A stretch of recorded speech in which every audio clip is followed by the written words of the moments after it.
ನಮಸ್ಕಾರ. ಇವತ್ತು ನಾವು ರಾಜಸ್ಥಾನದಲ್ಲಿ ಮೆಡಿಕಲ್ ಅಡ್ಮಿಷನ್ ಬಗ್ಗೆ ಸ್ವಲ್ಪ ಡೀಪಾಗಿ ನೋಡೋಣ. ಮುಖ್ಯವಾಗಿ ಎಂಬಿಬಿಎಸ್ ಮತ್ತೆ ಆಯುಷ್ ಕೋರ್ಸ್ಗಳು ಅಂದ್ರೆ ಬಿಎಎಂಎಸ್, ಬಿಎಚ್ಎಂಎಸ್, ಬಿಯುಎಂಎಸ್ ಇದೆಯಲ್ಲ ಅದ್ರ ಬಗ್ಗೆ. ಹೌದು.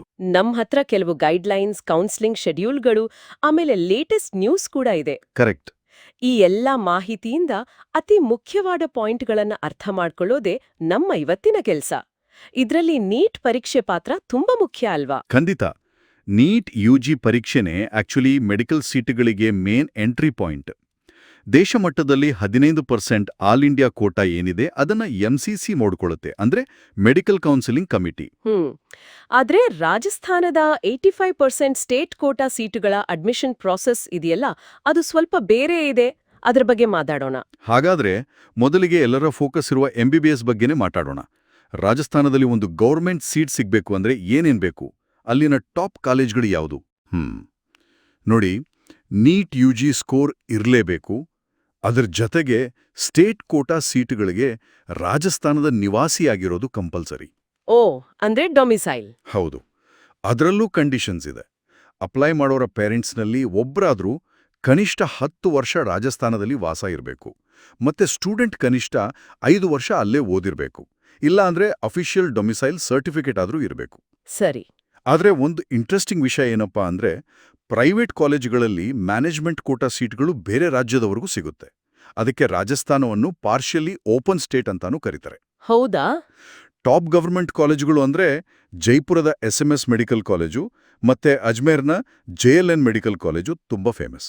ಓಕೆ. ಈಗ ಸೀಟ್ ಸಿಕ್ತು ಅಂದ್ಕೊಳ್ಳಿ. ಫೀಸ್ ಮತ್ತೆ ಬಾಂಡ್ ಬಗ್ಗೆ ಹೇಳಿ. ಅದು ಕೂಡ ಡಿಸಿಷನ್ ಮೇಕಿಂಗ್ನಲ್ಲಿ ದೊಡ್ಡ ಫ್ಯಾಕ್ಟರ್ ಆಗುತ್ತಲ್ಲ? ಖಂಡಿತ. ಗವರ್ಮೆಂಟ್ ಕಾಲೇಜುಗಳಲ್ಲಿ ಫೀಸ್ ಸ್ವಲ್ಪ ಕಡಿಮೆನೆ.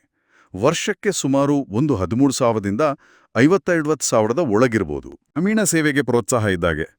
ಒಂದು ವೇಳೆ ಈ ರೂಲ್ ಫಾಲೋ ಮಾಡಿಲ್ಲ ಅಂದ್ರೆ ಸುಮಾರು 5 ಲಕ್ಷ ರೂಪಾಯಿ ಫೈನ್ ಕಟ್ಟಬೇಕಾಗತ್ತೆ. ಅಯ್ಯೋ, 5 ಲಕ್ಷ? ಹೌದು. ಸೊ ಇದು ಯೋಚನೆ ಮಾಡಬೇಕಾದ ವಿಷಯ.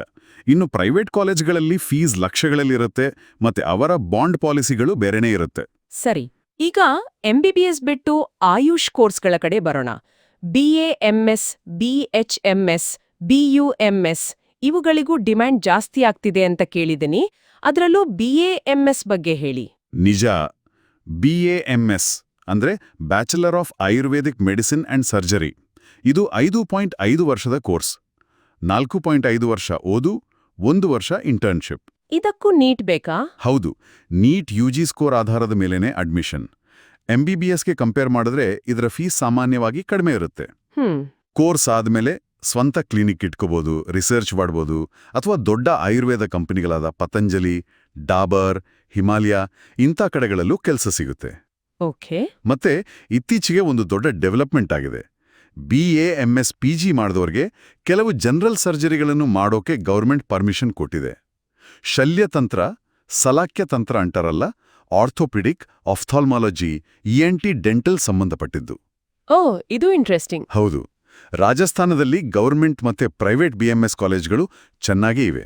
ಹಾಗೆಯೇ ಬಿಎಚ್ಎಂಎಸ್ ಮತ್ತು ಬಿಯುಎಂಎಸ್ ಬಗ್ಗೆ ಸ್ವಲ್ಪ ಹೇಳಿ. BHMS ಅಂದ್ರೆ ಹೋಮಿಯೋಪತಿ, BUMS ಅಂದ್ರೆ ಯುನಾನಿ. ಇವೆರಡಕ್ಕೂ ನೀಟ್ ಯುಜಿ ಸ್ಕೋರ್ ಆಧಾರದ ಮೇಲೆನೆ admission. Rajasthan state quota counselling ಮೂಲಕವೇ ಸೀಟ್ ಹಂಚಿಕೆ ಆಗುತ್ತೆ. ಇವುಗಳಿಗೂ ಗೌರ್ಮೆಂಟ್ ಮತ್ತೆ ಪ್ರೈವೇಟ್ ಕಾಲೇಜುಗಳ ಆಪ್ಷನ್ ಇದೆ. ಯಾವ ಕಾಲೇಜಲ್ಲಿ ಎಷ್ಟು ಸೀಟ್ ಇದೆ ಅನ್ನೋ ಡೀಟೇಲ್ಸ್ ಅಂದ್ರೆ ಸೀಟ್ ಮ್ಯಾಟ್ರಿಕ್ಸ್ ಕೌನ್ಸಿಲಿಂಗ್ ಅಥಾರಿಟಿ ವೆಬ್ಸೈಟ್ನಲ್ಲಿ ಸಿಗುತ್ತೆ. ಜೂನ್ 14ಕ್ಕೆ ಬಂತು. ರಾಜಸ್ಥಾನದ ಮಹೇಶ್ ಕುಮಾರ್ AIR 1 ಬಂದಿರೋದು ರಾಜ್ಯಕ್ಕೆ ಹೆಮ್ಮೆಯ ವಿಷಯವೇ ಸರಿ. ಈಗ ಮುಂದಿನ ಸ್ಟೆಪ್ಸ್ ಏನು?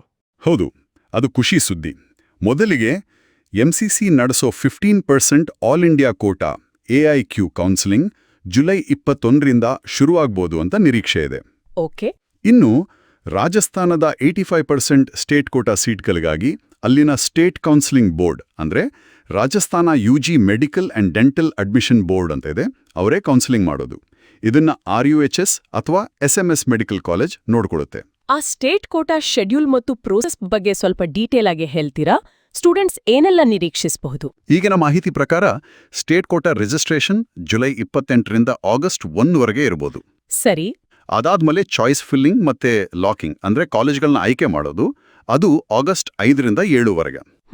First round seat allotment result August 10ರಂದು ಬರ್ಬೋದು ಅಂತ ಅಂದಾಜು. ಪ್ರಾಸೆಸ್ ಹೇಗಿರುತ್ತೆ? ಪ್ರಾಸೆಸ್ ಸ್ಟೆಪ್ ಬೈ ಸ್ಟೆಪ್ ಇರುತ್ತೆ. ಮೊದಲು ಆನ್ಲೈನ್ ರಿಜಿಸ್ಟರ್ ಮಾಡಬೇಕು, ಅಪ್ಲಿಕೇಶನ್ ಫೀಸ್ ಕಟ್ಟಬೇಕು. ಜನರಲ್ಗೆ ಸುಮಾರು 2,000 ರೂಪಾಯಿ, SC/STಗೆ 1,100 ಇರ್ಬೋದು. ಓಕೆ. ಆಮೇಲೆ ಸೆಕ್ಯೂರಿಟಿ ಡೆಪಾಸಿಟ್ ಅಂತ ಕಟ್ಟಬೇಕು. ಇದು ಗೌರ್ಮೆಂಟ್ ಕಾಲೇಜಿಗೆ 10,000, ರಿಸರ್ವೇಷನ್ ಇದ್ರೆ 5,000.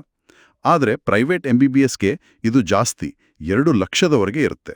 ಓ, 2 ಲಕ್ಷ. ಹೌದು. ಆಮೇಲೆ ತಮ್ಮ ಪ್ರಿಫರೆನ್ಸ್ ಪ್ರಕಾರ ಕಾಲೇಜ್ಗಳ ಲಿಸ್ಟ್ ಕೊಟ್ಟು ಚಾಯ್ಸ್ ಲಾಕ್ ಮಾಡಬೇಕು. ಸೀಟ್ ಸಿಕ್ಕ ಮೇಲೆ ಆಯಾ ಕಾಲೇಜ್ಗೆ ಹೋಗಿ ಒರಿಜಿನಲ್ ಡಾಕ್ಯುಮೆಂಟ್ಸ್ ಜೊತೆ ರಿಪೋರ್ಟ್ ಮಾಡ್ಕೋಬೇಕು. ಈ ಪ್ರಾಸೆಸ್ನಲ್ಲಿ ಬೇಕಾಗುವ ಮುಖ್ಯ ಡಾಕ್ಯುಮೆಂಟ್ಸ್ ಮತ್ತೆ ರಿಸರ್ವೇಷನ್ ಬಗ್ಗೆನೂ ಸ್ವಲ್ಪ ಹೇಳ್ಬಿಡಿ. ಖಂಡಿತ.